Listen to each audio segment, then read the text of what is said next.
All right, APHUG, going to take you a little bit further here as we get toward the end of this unit. Section E, analyzing spatial patterns of development. That is my abbreviation there. And so back to spatial patterns. There we go. Things across space and time and all that sort of thing. And so we're going to look at how this kind of collides with, again, all of this that we're right now focused in on, this human development and measuring development, that kind of thing. Okay, so we're staying on that theme. I'm going to introduce you to Walter Rostow and Rostow's stages of economic growth model. All right, this is going to be something that for those of you that have been paying attention all year, this is going to kind of remind you a bit of the let's see if I can say that straight, demographic transition model that we were working on way back, Unit 2, when we were looking at population and all that. There's similarities to this because this is a model that kind of shows this growth from very, very kind of a little bit more of a traditional and probably less developed kind of a country or society, and then as it progresses through a stage to what is called high mass consumption, which is kind of what we are in the United States. So kind of going that from a little bit more of a crude primitive all the way to a very, very modern kind of a setup on things. Okay, these are going to be models that again are a lot of times going to be limited. Rostow is going to base his model on he's kind of looking at the United States and Europe, and so it's one that is hard to that's a limitation we want to keep in mind, is that it's not one that we can just easily apply anywhere. And it's 1960 when he's developing this, and the world has changed some, and so there's always going to be some of those limitations in there that we have to keep in mind. But this is a an economic development model that he produces. You should already have this, and so this is basic layout of Rostow's 5 stages. You got them going right down the line here from traditional society, and then you kind of get a little bit of here, a little bit of how society is set up. Well, first of all, what economic growth looks like, and in traditional society, there really isn't any. And then you have your categories: society, how society appears, as how it's organized; polity, which is getting into politics, government, all leadership, that sort of thing; tech and innovation, self-explanatory, same with industry; and then investment gets a little bit more into a more advanced economy, and the idea of being able to apply money, whether it's within your country or outside of a country, that sort of a thing. Okay, and so there we go. And I'm not going to sit and go through all these, but I would highly encourage you to spend a little bit of time familiarizing yourself. So your 5 steps from traditional society to pre-takeoff, to takeoff, to maturity, and then mass consumption. Okay, and that pretty much just follows you through those 5 stages. And Rostow is going to argue that a lot of your highly developed countries are kind of in there in that maturity and high consumption area. Okay, right in kind of somewhere in between those. All right, and he would have claimed the United States pretty much right there, like I said, in that mass consumption category. Anyhow, you get a copy of this. You'll already have the copy of this when you see it. Okay, but there it is. All right. And then, like I said, criticisms, there they are, okay, and with a little bit more detail there. Definitely a bias towards the United States and European countries. Again, it ignores a lot of geographic differences in terms of just the pure geography of different countries. Also, that history of exploitation, it ignores that as well. And, again, going back to what we learned about with imperialism and all of that, and, the lasting impacts that imperialism could have on a country, even after, countries, had colonies had been freed and all of that sort of thing, that there's going to be those effects that linger on. And this really kind of ignores some of that as well. Okay. And so, yeah, I mean, there's a lot of other areas we can go to as well, but you know, I mean, getting right down to the idea that it's not necessarily practical to think that every single part of the world can just naturally make its way to mass consumption. Um, just yeah, it's some countries just based on geography and conditions have different carrying capacity. There's a lot of those kinds of issues. Okay, so just be aware. Plenty of criticisms. Another alternate way of looking at this is what is Wallerstein's world system theory. Okay, and this is named after the guy you see picture over there, Immanuel Wallerstein. And this is his approach to kind of taking a look at how this all kind of comes together. So let's pick this apart a little bit. Um, First of all, kind of goes into that world of that concept of interdependence, that countries oftentimes are going to rely on each other. Whether and again, when it comes to those trade relationships, especially kind of that economic interdependence. Although we could even stretch out into even further areas where countries are interdependent when it comes to defense alliance systems, that kind of thing. Okay, but we'll stick mainly with economics here. He kind of splits the world into kind of these well, first of all, what he calls his core periphery model, and so this gets in this concept of what a core country is, okay, and it's just another way of describing a highly developed country, and so he's pretty much saying that any of our real major powers, economically speaking, another way we describe them, we can refer to them as core countries. Okay. He also has what he calls middle income countries, and these are the ones that I'm going to describe as emerging. They're not highly developed yet, but we're not going to lump them in with the less developed countries either.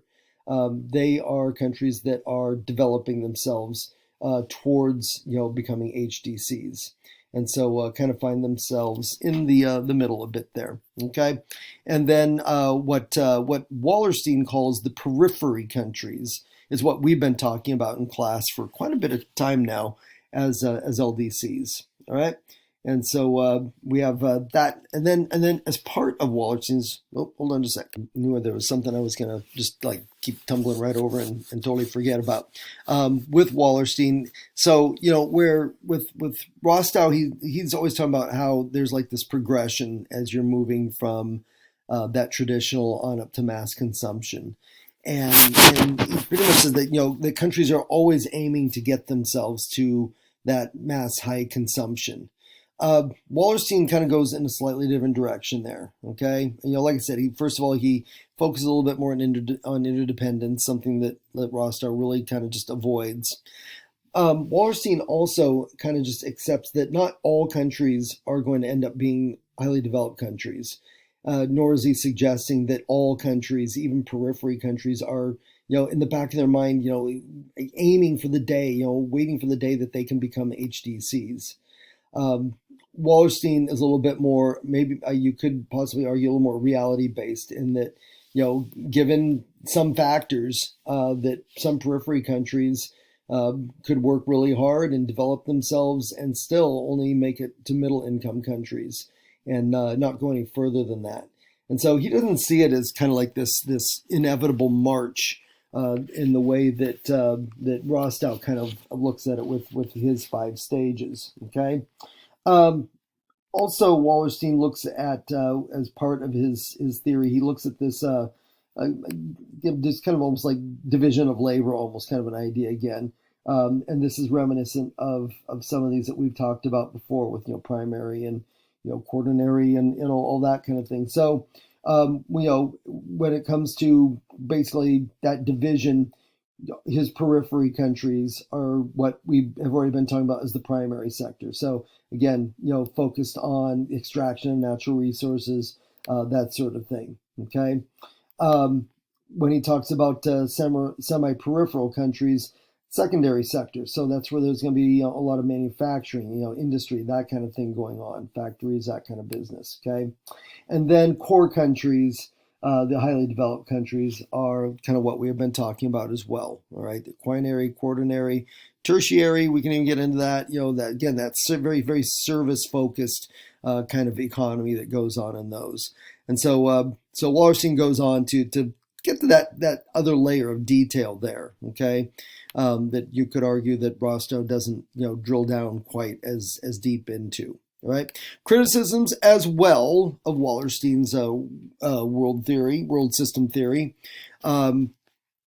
There's some of it just goes back to, again, it's another model that goes back in time to earlier part of the 20th century, and so could be again considered to be somewhat outdated.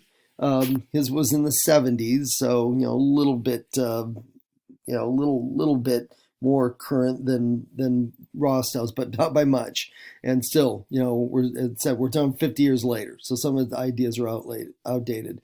Also, some of the criticisms that that Wallerstein really de-emphasizes the influence that culture can have, and that is seen as kind of possibly coloring some aspects of the way that we view his theory.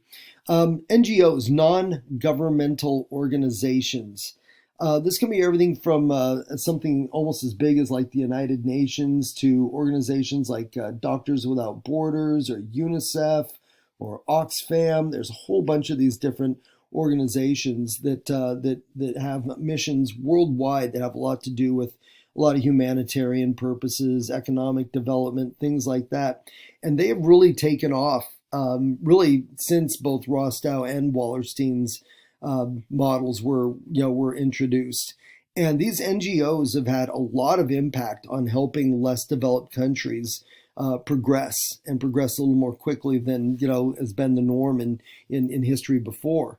And so, in part because NGOs were not playing a really large role in the 1970s, obviously Wallerstein isn't going to spend much time giving that much consideration that could get kind of in the middle of all of this. Okay, so there you go with that.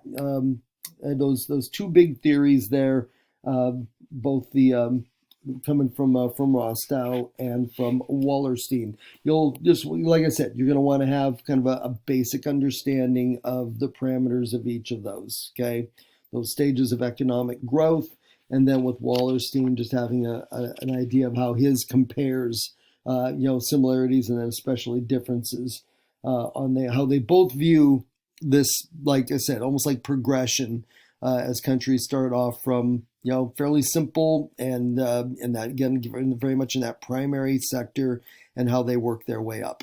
All right, okay, section 5, because I've got my numbering back in order now. Section 5, I'm going to get just, what are we in here, 13 minutes? Okay, we're not going to go much further here.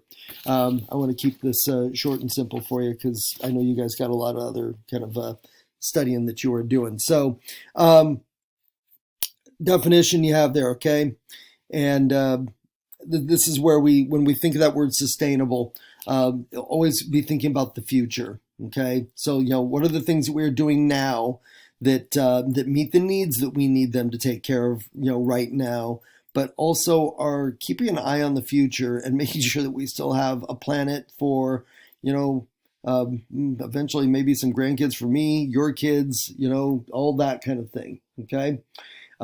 And so this has been also when it comes to economic development, and we kind of throw it in with Unit 7 because industry and industrialization definitely have some impacts on this. Okay, I think I was going to probably just take it kind of down to more or less down to.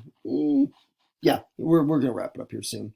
So some of the obstacles that we have to a sustainable development, okay, things that prevent this from happening.